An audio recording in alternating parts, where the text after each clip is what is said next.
Hello everyone, welcome to WiFi education. WiFi education की इस video में हम आज एक नई सीरीज स्टार्ट करेंगे। यूपीएससी ईपीएफओ 2020 के एग्ज़ाम के लिए स्पेशल मॉक टेस्ट सीरीज़।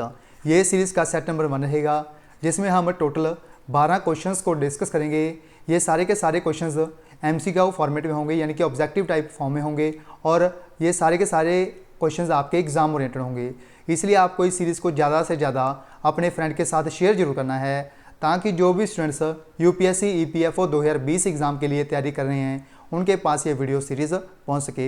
ये एक तरह का पेड कंटेंट रहेगा, बट आपको ओनली वाईफाई एजुकेशन चैनल पर ये सारा का सारा जो कोर्स है वो फ्री ऑफ कॉस्ट में करवाया जाएगा, यानी कि सारी की सारी जो मॉक टेस्ट सीरीज़ होगी वो आप सभी के लिए फ्री ऑफ कॉस्ट होगी। इसलिए आपको इस सीरीज़ को ज़्यादा से ज़्यादा अपने फ्रेंड को रिकमेंड जरूर करना है। अब हम इस वीडियो को स्टार्ट करते हैं बिना कोई टाइम वेस्ट के। सबसे पहले मैं आपको बता दूं, इसमें जो भी क्वेश्चन रहेगा पहले मैं वो रीड करूंगा, उसके बाद जो ऑप्शंस होंगे वो रीड करूंगा। साथ साथ आपने इस क्वेश्चंस को अटेम्प्ट करते चलना है। फर्स्ट क्वेश्चन देखिए, who among the following participates in the election of vice president, यानी कि कौन पार्टिसिपेट करता है वाइस प्रेसिडेंट की इलेक्शंस में। आपके ऑप्शन है इलेक्टेड एमपी, यानी कि जो मेंबर ऑफ पार्लियामेंट होते हैं जिनको इलेक्ट किया जाता है वो पार्टिसिपेट करते हैं, नॉमिनेटेड एमपीज। थर्ड ऑप्शन है हमारा इलेक्टेड एमएलएज। उसके बाद लास्ट है नॉमिनेटेड एमएलएज। इस क्वेश्चन का जो राइट आंसर है वो है 1 and 2 ओनली, यानी कि इसमें पार्टिसिपेट करते हैं elected MPs, member of parliament जो इलेक्ट होते हैं ये पार्टिसिपेट करते हैं, और जो नॉमिनेट हुए होते हैं मेंबर ऑफ पार्लियामेंट इनको भी पार्टिसिपेट करवाया जाता है वाइस प्रेसिडेंट की इलेक्शंस में। इसी राइट आंसर है हमारा इस क्वेश्चन का A option, both 1 and 2 only जो हैं वो करेक्ट दिए हुए हैं। इसके अलावा आप याद रखिए, जो मैक्सिमम स्ट्रेंथ है हमारी लोकसभा की एमपीज़ की वो है 552, यानी कि 552 ये मैक्सिमम स्ट्रेंथ है लोकसभा के एमपीज़ की। इसके अलावा याद रखिए, इसमें से जो 530 हैं वो रिप्रेजेंट करते हैं स्टेट्स को, और जो 20 हैं वो रिप्रेजेंट करते हैं यूटीज़ को, यानी कि यूटीज़ को रिप्रेजेंट करते हैं 20 और स्टेट्स को रिप्रेजेंट करते हैं 530, और जो 2 बचते हैं वो रिप्रेजेंट करते हैं यानी कि 2 रिप्रेजेंट करते हैं जो प्रेसिडेंट नॉमिनेट करता है एंग्लो इंडियंस को रिप्रेजेंट किया जाता है प्रेसिडेंट के द्वारा। वो होते हैं एंग्लो इंडियन के 2 पर्सन। ये सारी की सारी फॉर्मेशन याद रखिए, ये भी काफ़ी बार एग्जाम में पूछी जाती है। आई होप आप सभी ने ये क्वेश्चन से अटैम्प्ट किया होगा। नेक्स्ट क्वेश्चन देखिए, second number question, with the reference of cut motions consider the following statements, यानी कि कट मोशंस जो है इसके रेफरेंस में हमें 2 स्टेटमेंट गिवन हैं। इन्होंने पूछा है कौन सी स्टेटमेंट सही है कट मोशंस के रेफरेंस में। फर्स्ट स्टेटमेंट देखिए, cut motions are moved only in Lok Sabha, यानी कि जो कट मोशंस है ये ओनली लोकसभा में पास किया जाता है, यानी कि चलाया जाता है लोकसभा में ओनली। सेकेंड है हमारी statement, the speaker decides whether cut motion is admissible और नॉट, यानी कि जो स्पीकर होता है लोकसभा का ये डिसाइड करता है इस को एडमिजिबल करना चाहिए या नहीं करना चाहिए, यानी कि इसको मान्य करना चाहिए कट मोशन या नहीं करना चाहिए, ये डिसाइड करता है स्पीकर। ये पूछा है दोनों में से कौन सी स्टेटमेंट सही है। इसका जो राइट आंसर है वो है बी ऑप्शन, बोथ 1 and 2, यानी कि दोनों स्टेटमेंट सही हैं। जो कट मोशंस है ये इसको इंट्रोड्यूस किया जाता है लोकसभा में, यानी कि मूव किया जाता है इसको लोकसभा में। इसके अलावा जो स्पीकर होता है वो डिसाइड करता है ये कट मोशन एडमिजिबल है भी या नहीं है। इसलिए राइट आंसर है हमारा इस क्वेश्चन का बी ऑप्शन, बोथ 1 and 2 जो स्टेटमेंट हैं वो बिल्कुल राइट हैं। इसके अलावा आप याद रखिए, जो कट मोशन होता है ये 3 टाइप का होता है, 3 टाइप्स का होता है कट मोशंस। कौन कौन सा? सबसे पहला है पॉलिसी कट, एक होता है इकोनॉमी कट, एक होता है लास्ट टोकन कट। इनमें से जो टोकन कट होता है ये काफ़ी ज़्यादा इंपॉर्टेंट होता है। अगर ये लोकसभा में पास हो जाए तो जो भी मौजूदा सरकार होती है उसको रिज़ाइन करना पड़ता है। आपसे पूछा जाता है ऐसा कौन सा मोशन है जिसके कारण जो गवर्नमेंट होती है उसको रिज़ाइन करना पड़ सकता है, वो होता है टोकन मोशन। ये भी आप याद रखिए, ये क्वेश्चन भी यूपीएससी के वेरियस एग्जाम में पूछा जा चुका है। नेक्स्ट क्वेश्चन देखिए, third number question, fundamental duties were added in the 1976, यानी कि जो फंडामेंटल ड्यूटीज़ हैं इनको ऐड किया गया था 1976 में। Which among the following these are fundamental duties, यानी कि कौन सी इसमें इंक्लूड की गई है इन फंडामेंटल ड्यूटीज़ में दिए गए 4 ऑप्शन में से। फर्स्ट ऑप्शन है हमारा, यानी कि फर्स्ट स्टेटमेंट गिवन है हमें, टू प्रोटेक्ट एवरी मोन्यूमेंट्स और प्लेस और ऑब्जेक्ट ऑफ आर्टिस्टिक और हिस्टोरिक इंटरेस्ट, यानी कि प्रोटेक्ट करना, बचाना, सेव करके रखना कोई भी मोन्यूमेंट्स को, एवरी मोन्यूमेंट्स को, कोई भी प्लेस को, ऑब्जेक्ट को ऑफ आर्टिस्टिक और हिस्टोरिक इंटरेस्ट, जो भी हिस्ट्री से इंटरेस्ट रखता हो, यानी कि हिस्ट्री से एसोसिएट हो जो भी प्लेस उसको सेव करके रखना। सेकंड स्टेटमेंट है हमारी to protect and improve the environment and safeguard the forests and wildlife of the country, यानी कि प्रोटेक्ट करना, बचा के रखना, and improve the environment, environment जो है हमारा पर्यटन, उसको वातावरण को सेव करना, इंप्रूव करना, और to safeguard the forests and wildlife of the country, यानी कि सेफ गार्ड करना जो फॉरेस्ट हैं, हमारे जंगल हैं, इसके अलावा जो वाइल्ड लाइफ है देश का, उसको भी सेव करना। ये है सेकंड स्टेटमेंट। थर्ड स्टेटमेंट है हमारी to safeguard public property and to absorb violence, यानी कि सेव करके रखना जो भी पब्लिक प्रॉपर्टी है, और एब्जॉर्ब वायलेंस, यानी कि जो वायलेंस है इसको रोकना, इस पर कंट्रोल करना। थर्ड है हमारी ये स्टेटमेंट। इस क्वेश्चन का जो राइट आंसर है वो है थर्ड ओनली, यानी कि जो तीसरी स्टेटमेंट है ये बिल्कुल सही है। बाकी जो दोनों स्टेटमेंट हैं ये फंडामेंटल ड्यूटीज़ का पार्ट नहीं है, यानी कि फर्स्ट स्टेटमेंट भी गलत है और सेकंड भी गलत है, बट जो थर्ड स्टेटमेंट है हमारी ये बिल्कुल सही है, यानी कि जो पब्लिक प्रॉपर्टी होती है इसको सेव करके रखना, और जो वायलेंस होती है इसको कम से कम करना, और इसको रोकने के लिए उपराला करना। ये है जो थर्ड स्टेटमेंट गिवन है हमारी, इसलिए राइट आंसर है हमारा इस क्वेश्चन का थर्ड ओनली। इसके अलावा आप याद रखिए जो फंडामेंटल ड्यूटीज़ हैं इंडियन कॉन्स्टिट्यूशन में, वो हमने कहाँ से बोरो किए हैं, वो हमने सोवियत यूनियन से बोरो किए हैं। सोवियत यूनियन जो है यूएसएसआर को बोलते हैं सोवियत यूनियन, वहाँ से हमने बोरो किए हैं फंडामेंटल ड्यूटीज़, और इसको 42nd अमेंडमेंट जो हुई थी उसमें ऐड किया गया था जो 1976 में हुई थी, यानी कि 1976 में जो 42nd अमेंडमेंट हुई थी इसमें हमने जो फंडामेंटल ड्यूटीज़ थी वो ऐड की गई थी। इसमें जो अब तक की जो टोटल फंडामेंटल ड्यूटीज़ हैं हमारे कॉन्स्टिट्यूशन में वो हैं 11 टोटल फंडामेंटल ड्यूटीज़ हैं हमारे कॉन्स्टिट्यूशन में, ये भी आप याद रखिए। नेक्स्ट क्वेश्चन देखिए, fourth number question, what was the reason for the rise of Magadh among the mahajanapadas, यानी कि जो मगध एम्पायर था इसका राइज होने का, बढ़ने का क्या कारण था महाजनपद्स के समय में। आपके ऑप्शन है स्ट्रेटेजिक लोकेशन, यानी कि जो इनकी लोकेशन थी वो स्ट्रेटेजिक थी।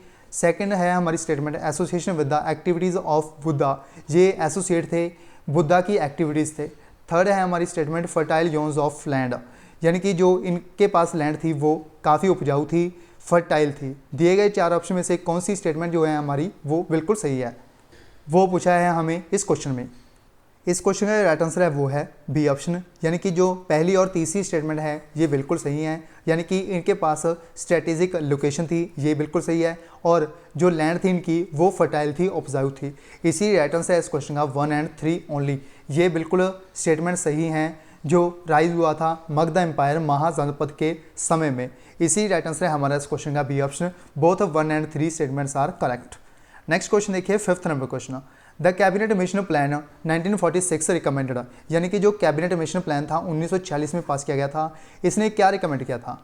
फर्स्ट है हमारी स्टेटमेंट एन अनडिवाइडेड इंडिया, यानी कि इंडिया को डिवाइड नहीं करना है, इसको अनडिवाइड रखना है, फर्स्ट स्टेटमेंट है हमारी। सेकंड है अ स्ट्रॉन्ग सेंटर, यानी कि सेंटर को स्ट्रॉन्ग करके रखना, सेकंड स्टेटमेंट है। थर्ड स्टेटमेंट है हमारी residuary powers being given to the provinces, यानी कि रेजिडरी जो पावर्स हैं वो दी जानी चाहिए, प्रोविंसेस जो हैं इनको दी जानी चाहिए जो रेजिडरी पावर्स हैं। इसके लिए जो बेस्ट ऑप्शन है हमारा वो है सी ऑप्शन, यानी कि जो फर्स्ट और थर्ड स्टेटमेंट है ये बिल्कुल सही है। इसी राइट आंसर है इस क्वेश्चन का सी ऑप्शन, बोथ 1 और 3 स्टेटमेंट्स आर करेक्ट, यानी कि इंडिया को डिवाइड नहीं करना है, इंडिया को यूनाइट करके रखना है। ये रिकमेंड किया था कैबिनेट मिशन प्लान ने 1946 में। एक किया था रेजिडरी पावर्स को डिस्ट्रीब्यूट कर देना चाहिए जो प्रोविंसेस हैं, इसलिए राइट आंसर है इस क्वेश्चन का सी ऑप्शन, बोथ 1 और 3 statements are correct. I hope आप सभी ने ये क्वेश्चन भी सही अटैम्प्ट किया होगा। नेक्स्ट क्वेश्चन देखिए, 6th नंबर question, which of the following is are true about the Mughal land revenue system, यानी कि कौन सी स्टेटमेंट जो है वो करेक्ट है about the Mughal land revenue system, यानी कि जो मुगलों का कर सिस्टम था, यानी कि जो लैंड रेवेन्यू सिस्टम था उसमें कौन सी स्टेटमेंट सही है। फर्स्ट स्टेटमेंट है हमारी it varied from region to region, यानी कि हर एक रीजन पर अलग अलग ये कर लगाया गया था मुगल एम्परर्स के द्वारा। सेकंड स्टेटमेंट है हमारी it varied according to the crop ground, यानी कि क्रॉप के अकॉर्डिंग होता था ये जो कर होता था, यानी कि अगर कोई पर्सन वीट की क्रॉप करता था तो उस पर अलग होता था, इसके अलावा जो चावल पर खेती करता था उस पर अलग होता था, इस तरह का बोला गया है सेकंड ऑप्शन में। थर्ड ऑप्शन बोला गया है third statement, to unit of land revenue assessment was individual peasant, third statement है ये है हमारी। दिए गए चार ऑप्शन में से जो बेस्ट ऑप्शन बनता है हमारा वो बनता है ऑल 1, 2 और 3, यानी कि जो तीनों स्टेटमेंट हैं ये बिल्कुल सही हैं इस टेक्स्ट में सिस्टम में, यानी कि जो मुगल एम्परर्स का जो लैंड रेवेन्यू सिस्टम था, तीनों स्टेटमेंट सही हैं, यानी कि ये रीजन टू रीजन अलग अलग था, वेरीड करता था। सेकंड स्टेटमेंट है जो क्रॉप ग्राउंड की जाती थी उसके अकॉर्डिंग ये जो टैक्स था वो लगाया जाता था। थर्ड स्टेटमेंट है 2 unit of land revenue assessment was individual peasant. इसी टाइटन से इस क्वेश्चन का all of the above are correct. I hope आप सभी ने ये क्वेश्चन भी सही अटेम्प्ट किया होगा। नेक्स्ट क्वेश्चन देखिए 7th number question, equity market instruments help in financing a firm, यानी कि जो इक्विटी मार्केट होती है ये फाइनेंस करती है फर्म को, किसी भी फर्म को हेल्प करती है फाइनेंस करने के लिए। Which of these is are equity market instruments, यानी कि कौन से जो शेयर होते हैं वो इक्विटी अधिकार रखते हैं उस मार्केट इंस्टीट्यूशन में, यानी कि जो इंस्ट्रूमेंट होता है मार्केट का उसमें जो इक्विटी राइट होता है वो किसका होता है। फर्स्ट ऑप्शन है हमारा, यानी कि फर्स्ट स्टेटमेंट है बॉन्ड्स, यानी कि जो बॉन्ड्स इशू किए जाते हैं वेरियस कंपनीज के द्वारा, इनका अधिकार होता है, जो भी परचेज करते हैं उनका अधिकार होता है इस मार्केट पर। सेकंड है शेयर होल्डर्स, थर्ड है डिबेंचर्स होल्डर। इसका जो राइट आंसर है वो है सी ऑप्शन, यानी कि जो सेकंड स्टेटमेंट है वो बिल्कुल सही है, यानी कि जो शेयर्स होल्डर होते हैं ये फाइनेंस करते हैं फर्म को, इसलिए ये जो शेयर होल्डर्स होते हैं ये एक तरह के ऑनर होते हैं कंपनी के। इसके अलावा याद रखिए आप, जो शेयर्स होते हैं ये भी काफ़ी टाइप्स के होते हैं, जैसे for example equity share holders होते हैं, और होते हैं एक प्रेफरेंस शेयर होल्डर्स, काफ़ी प्रकार के होते हैं ये शेयर होल्डर्स जो होते हैं। इसके अलावा आप याद रखिए जो मालिकाना अधिकार होता है किसी भी फर्म का वो होता है इक्विटी शेयर होल्डर्स के पास। ये भी क्वेश्चन बार बार एग्जाम में पूछा जाता है, किसका अधिकार होता है, मालिकाना अधिकार होता है किस शेयर होल्डर्स का किसी भी कंपनी में, उसका आंसर होगा इक्विटी शेयर होल्डर्स। इसका आंसर आपने याद रखना है, ये क्वेश्चन भी वेरियस एग्जाम में पूछा जा चुका है। जो पीपीएससी के एग्ज़ाम होते हैं, जो स्टेट लेवल के एग्ज़ाम होते हैं पीसीएस लेवल के, उसमें ये क्वेश्चन काफ़ी बार रिपीट होते रहते हैं, सो याद रखिए। नेक्स्ट क्वेश्चन देखिए 8th number question, 8 number question, if indirect taxes in an economy आज इंक्रीज्ड, यानी कि अगर इनडायरेक्ट टैक्सेस को किसी भी इकोनॉमी में इंक्रीज कर दिया जाए, then which of the following can occur, यानी कि जब इनडायरेक्ट टैक्सेस को किसी भी इकोनॉमी का इंक्रीज कर दिया जाए तो क्या अकर होगा।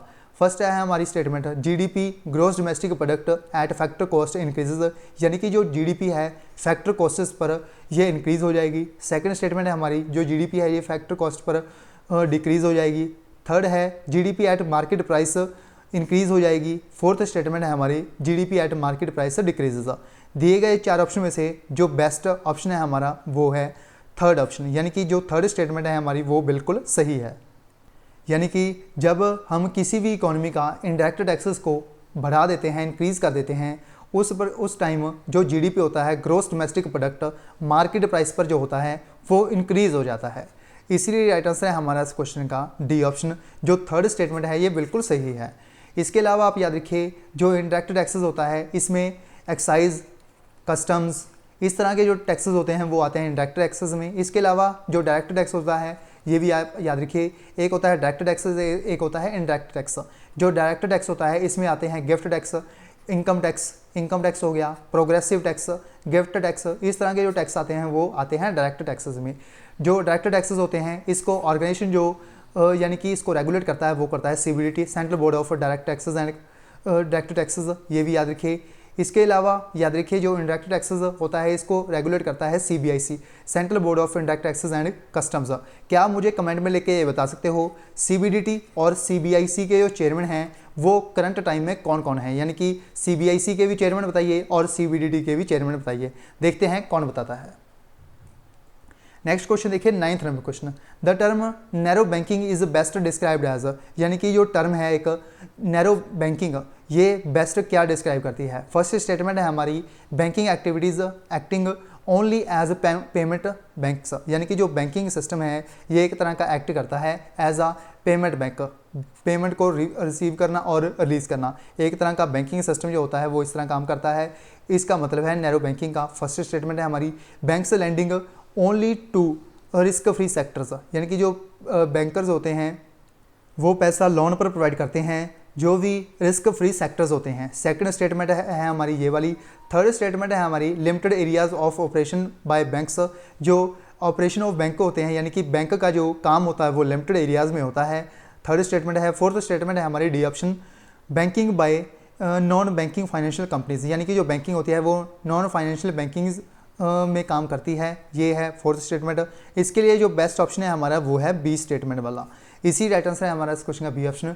Banks lending only to risk free sectors, यानी कि जो बैंक होते हैं ये लैंड करते हैं, यानी कि पैसा डिस्ट्रीब्यूट करते हैं, लोन प्रोवाइड करते हैं वेरियस सेक्टर्स को जिसमें भी इनको कोई रिस्क ना हो। इसीलिए राइट आंसर है हमारा इस क्वेश्चन का B option, banks lending only to risk free sectors. I hope आप सभी ने ये क्वेश्चन भी सही अटैम्प्ट किया होगा। नेक्स्ट क्वेश्चन देखिए 10th number question, 10 number question. India's central bank reserve bank of India performs various functions, यानी कि जो रिजर्व बैंक ऑफ इंडिया है, इंडिया का सेंट्रल बैंक, ये वेरियस फंक्शंस को परफॉर्म करता है। Which of these are its functions according to the RBI act 1934, यानी कि कौन सा फंक्शंस जो है वो इसमें इंक्लूड किया जाता है according to the RBI act 1934। First है हमारी मैनेजिंग इन्फ्लेशन, यानी कि इन्फ्लेशन महंगाई को काबू करना, इसको रेगुलेट करना, फर्स्ट स्टेटमेंट है हमारी। सेकंड है acting as a banker's bank, यानी कि जो बैंक होते हैं उनके लिए एक बैंक की तरह ही ट्रीट करना, यानी कि जैसे for example state bank of India जो है उसके लिए जो रिजर्व बैंक ऑफ इंडिया है, जैसे किसी कस्टमर के लिए एक स्टेट बैंक ऑफ इंडिया है, उसी तरह जो स्टेट बैंक ऑफ इंडिया के लिए आरबीआई है, उसी तरह आरबीआई है स्टेट बैंक ऑफ इंडिया के लिए, जैसे एक ग्राहक के लिए स्टेट बैंक ऑफ इंडिया है, यानी कि बैंकर्स बैंक काम करता है as the RBI. Second statement में ये बोला गया है। मैनेजिंग इंडियाज फॉरेक्स, मैनेज करना इंडिया का फॉरेक्स। फोर्थ स्टेटमेंट है हमारी हैंडिंग गवर्नमेंट्स बोरोइंग प्रोग्राम, यानी कि जो गवर्नमेंट की जो बोरोइंग होती है इसको रेगुलेट करना, इसको हैंडल करना। फोर्थ स्टेटमेंट ये गिवन है हमें। इसका जो राइट आंसर है वो है D option, all are correct statements है, यानी कि जो इन्फ्लेशन होती है, महंगाई होती है, इसको काबू करना, रेगुलेट करना, ये सारा काम होता है रिजर्व बैंक ऑफ इंडिया का। एक बैंकर की तरह काम करता है अदर बैंक्स के लिए, ये भी बिल्कुल सही स्टेटमेंट है। थर्ड है मैनेजिंग इंडियाज़ फॉरेक्स, जो फॉरेक्स होता है फॉरेन रिजर्व वगैरह, उसको भी मैनेज करता है इंडिया का रिजर्व बैंक ऑफ इंडिया, ये भी बिल्कुल सही है। और फोर्थ स्टेटमेंट है हैंडलिंग गवर्नमेंट्स बोरोइंग प्रोग्राम, यानी कि जो गवर्नमेंट की बोरोइंग होती है उसको रेगुलेट करना, हैंडल करना, ये भी करता है रिजर्व बैंक ऑफ इंडिया। इसीलिए राइट आंसर है हमारा इस क्वेश्चन का D option, all of the following are correct statements. Next question देखिए 11 नंबर क्वेश्चन।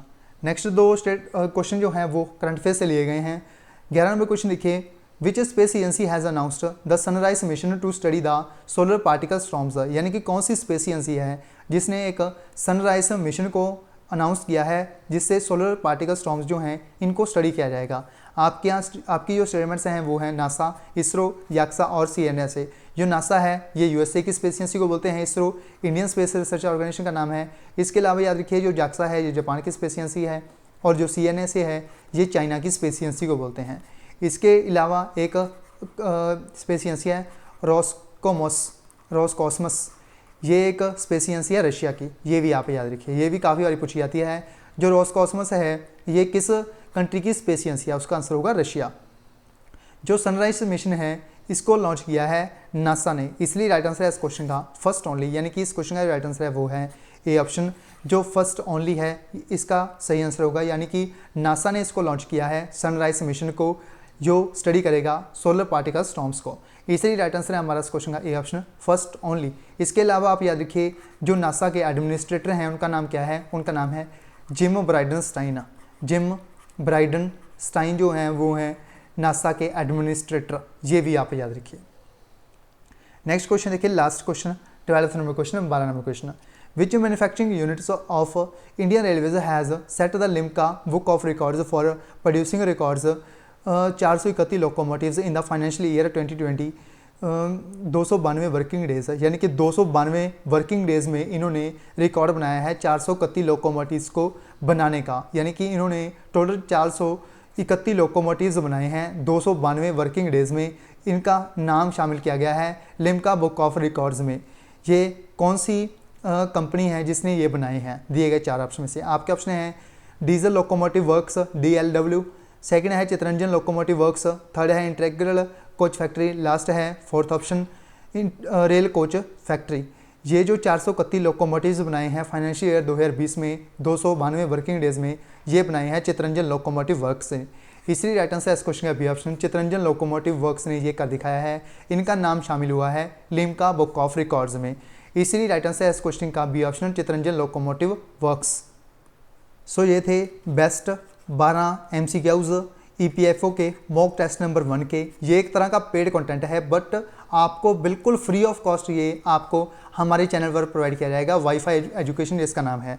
अगर आप इस वीडियो की पीडीएफ डाउनलोड करना चाहते हो, यानी कि फर्स्ट मॉक टेस्ट की अगर आप पीडीएफ डाउनलोड करना चाहते हो तो आप हमारे टेलीग्राम पर जुड़ सकते हो। टेलीग्राम का नाम है वाईफाई एजुकेशन। वाईफाई एजुकेशन के नाम से आपको टेलीग्राम चैनल पर सर्च करना है। वहाँ से आपको जो इसकी पीडीएफ है वो अपलोड कर दी गई है, वहाँ से आप इसकी पीडीएफ जो है वो डाउनलोड कर सकते हो। ये बिल्कुल आपको फ्री ऑफ कॉस्ट जब तक आपका एग्ज़ाम नहीं होता तब तक करवाया जाएगा। बट आपको ये करवाया तभी जाएगा अगर आप इस सीरीज़ को ज़्यादा से ज़्यादा शेयर करोगे। इसलिए आपको इस सीरीज़ को ज़्यादा से ज़्यादा अपने फ्रेंड के साथ शेयर करना है, ताकि जो भी स्टूडेंट्स EPFO 2020 एग्ज़ाम के लिए तैयारी कर रहे हैं उनके पास ये वीडियो पहुंच सके।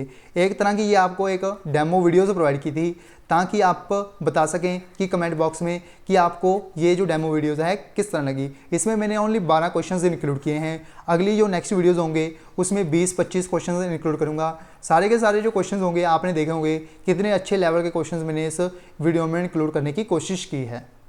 इसलिए आप इस सीरीज़ को ज़्यादा से ज़्यादा अपने फ्रेंड के साथ शेयर जरूर करें। अगर आपको ये वीडियो अच्छी लगी हो तो इस वीडियो को लाइक करना है, शेयर करना है, और अगर आपने हमारा चैनल वाईफाई एजुकेशन को सब्सक्राइब नहीं किया है तो चैनल को सब्सक्राइब करके बेल आइकन को भी जरूर प्रेस करना है। अगर आप इस वीडियो के पीडीएफ डाउनलोड करना चाहते हो तो आप हमारे टेलीग्राम चैनल से इस वीडियो की पीडीएफ डाउनलोड कर सकते हो। अदरवाइज़ आप इस वीडियो के डिस्क्रिप्शन से भी इस वीडियो की पीडीएफ भी डाउनलोड कर सकते हो। सो इस वीडियो में बस इतना ही। मिलते हैं नेक्स्ट वीडियो में। So thanks for watching. Take care, goodbye, God bless you all, keep supporting WiFi education.